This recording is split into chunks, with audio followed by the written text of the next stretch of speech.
Kag sa numero 1 sa mga balita subong adlaw.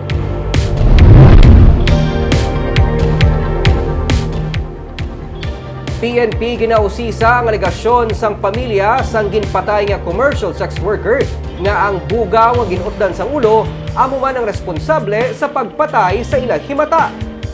Nagapadayon sa karon ng investigasyon sang kapulisan angot sa kamatayon sang ginaligar bugaw nga si Mario Demetrio nga nasapuan patay kag ginutdan pa sang ulo sang Sabado sa syudad sang Talisay. Suno sa hepe sang Police Station 7 nga si Captain Elmer Bonilla, ila subong nga ginausisa ang alegasyon sang pamilya ni Rovely Mahinay nga si Demetrio ang suspect sa pagpatay sa ilang himata. Damlag pa ginpahayag sang PNP nga si Demetrio among bugaw sang commercial sex worker nga nasapuan patay sang Setyembre 8 sa kilid sang dalan sa barangay Alihis.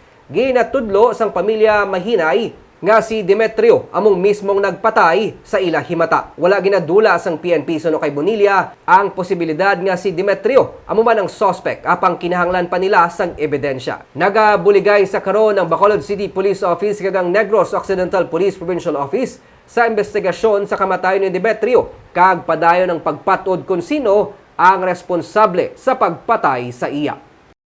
Lang na naton ang facts of the case ba? Okay. Kung matudin man o kung hindi, pero wala nato gina-discount, pinakuha nato na gina-bahin-bahin pa kung matuod. Pero tingid nato na ang building siya, gano'n.